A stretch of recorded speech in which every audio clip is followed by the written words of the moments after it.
Good morning. You listen to FloorDaily.net, and I'm Kemp Harr. This morning, my guests are three forward-thinking designers from Gensler out of the Chicago office. I've got Todd Heiser, who's the managing director. I've got Brian Hungerford, who is the office building leader, and I've got Eric Gannon, who is the work studio leader. Guys, thanks for being with me this morning. Thanks for having us. This came about because I was talking to Byron Morton, who's at the Mart, and we were talking about the biggest question mark right now is where is this office space headed in light of the COVID pandemic? You know, right now people are nervous that the office space, we're watching the leasing numbers. People aren't renewing leasings. They're wondering what it's going to look like. We're watching people working at home. We're wondering if people are going to come back to work. Gensler's the number one design firm in the world, and you're studying this. So I guess the first question, we do know that the workers do want to come back to work, right? Yeah, I think this is a great question. We've been doing this for 6.5 months now. Yeah. You know, people want to return to their offices. We actually have put together the Gensler Work From Home survey. And what we realized in that survey is that the efficacy of working from home is actually going down. When we actually started the survey, about 12% of people actually said they'd like to work from home all the time. But in reality, that's 12%. Yeah. That leaves the 88% that actually really wants flexibility built into their life. They want to have the ability to work from home, but they also want the ability to go back into the office. And, you know, we've been saying that the office and our cities are an important tool in actually bringing back to our buildings and workplaces because they actually drive presence. And we said for years that actually the workplace was about an experience. Eric, Brian, and I talk a lot about the notion that, you know, we all have a phone with a music service on it, like Spotify or Apple Music or whatever it is that Amazon Music, whatever it is that you like. But in reality, you still want to go to a concert or see a musician. I think the same thing is true of workplace. We've all lived in these Zoom calls for a long time, but we actually desire to go back to our offices and actually see our colleagues, collaborate in person. And so I don't think that the workplace is going anyplace. And if the data tells us anything, it's actually starting to show us that there are cracks in the system from working at home. I think people really want to get back together. They want to have flexibility in their world. I think kind of some of the flexibility we realized over the past month, but we also want the opportunity to get back in person.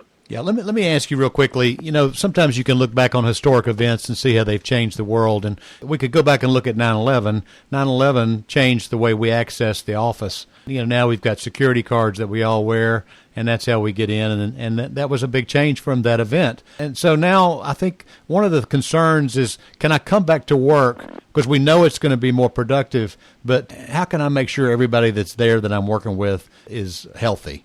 So that's one of the factors, isn't it? Yeah, it is. And I think you point out a great point. You know, we've all lived through a couple of these huge blips in the world around, you know, the built environment.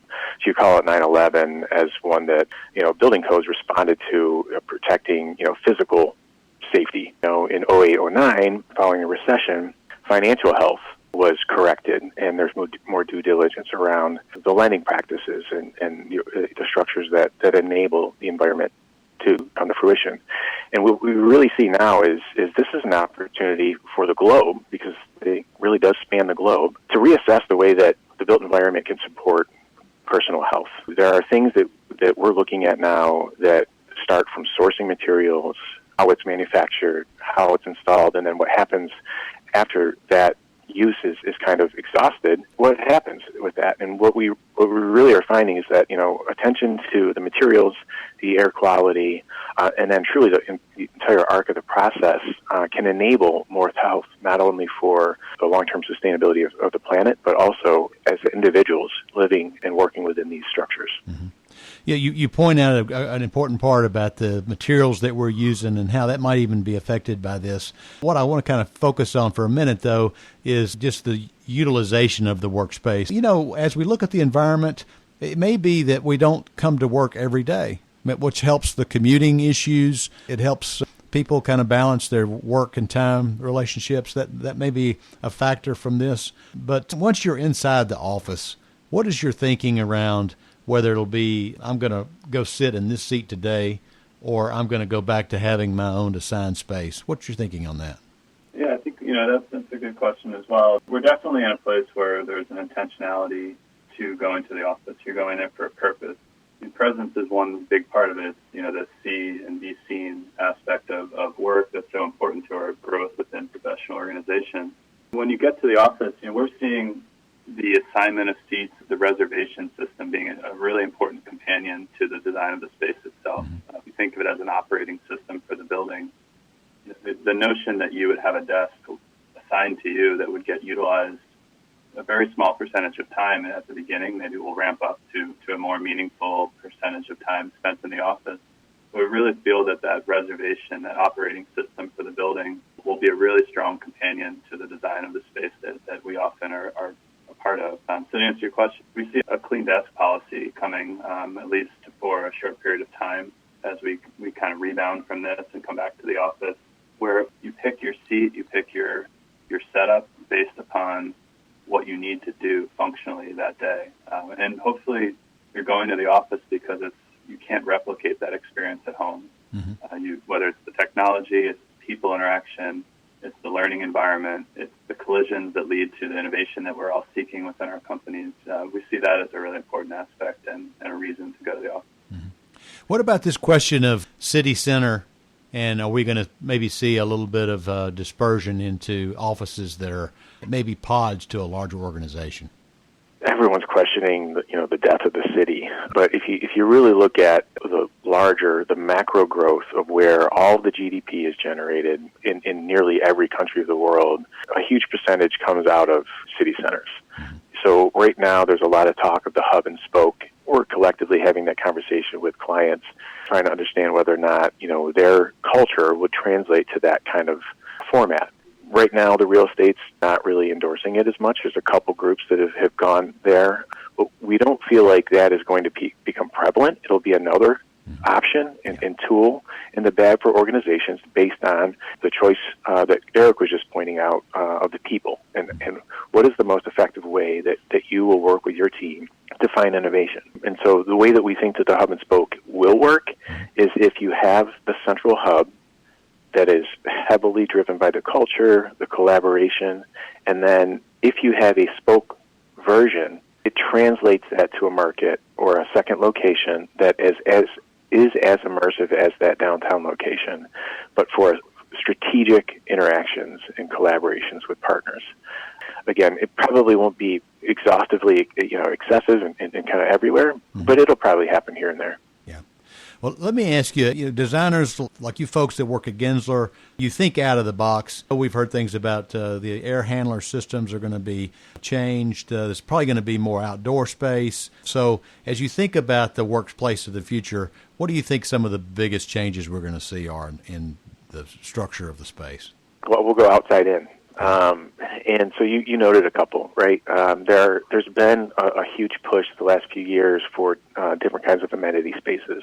Those amenity spaces are going to start to work harder. So those include new utilization of the ground plane. You're seeing it downtown, places like Chicago, New York, LA, parking spaces be taken over by restaurants. That's going to continue. There's going to be road diets. There's going to be less cars on the road, and we're going to start to activate that more with the program. The building is going to become more porous, not only in terms of envelope, so you'll have more operable windows for outdoor terraces, or even how we're doing right now, we lean over and open up our window at our residence. That will proliferate into office buildings. And then holistically, programmatically, the building would become more porous. So our building's going to really start to engage with the community in a more meaningful way. There'll be less of a barrier, like our response to 9/11, and they'll really invite a more holistic community hub into the building.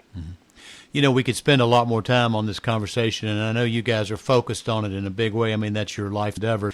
I know you've published some work. If the listeners are teased by this interview and want to know more about Gensler's thinking about the future of the workspace, where can we direct them? Certainly a good starting point is our website, Gensler.com, which leads you to a variety of sources. I really love our blog series, Gensler On, and offices across the entire globe, some in areas that are at a different state of return. So it's been really interesting to look to our partners in Asia in particular who are at a different stage in this process of returning and understanding. So it's really great to just have a global platform platform like we do to learn from each other, apply that. So I would definitely say start with Gensler.com. You're always welcome and able to find the three of us. Start there, and we're always happy to continue a dialogue. Is there something you can highlight that's going on in Asia that you think is pretty unique? They've gone through a couple of these these health crises in the past decade. So what's unique to this here is we haven't, and our culture doesn't exactly translate the same way that they've gone through it, and that's why we're continuing to have some challenges. There are things that we started to see here, limitations to the way that people conference, so capacity reductions. There are ways that the food industry has adapted very quickly to keep servicing us all, and what's going to end up happening there is there's going to be more hot and cold food lockers, storage within office buildings, new modes of transport of those goods to the ultimate consumer. One of the most prevalent that is going to hit the workplace is going to end up being this kind of phygital or physical and digital seamless integration. So rather than us all just kind of staring into a screen and see 40 pixels of people, the technology that is going to support a more seamless collaboration is going to become much more prevalent. So the technology that has been kind of in the margins right now is being implemented much more fervently. There are going to be these amazing hybrid physical virtual meeting spaces in all office moving forward. Okay, great. I really appreciate you spending time with us, and I know we just kind of teased this topic, and it's a very complicated one. But again, we've been talking to three leader designers out of the Chicago office of Gensler: Todd Heiser, Eric Gannon, and Brian Hungerford. And thank you so much for spending time with us. And you've been listening to Kemp Harr and FloorDaily.net.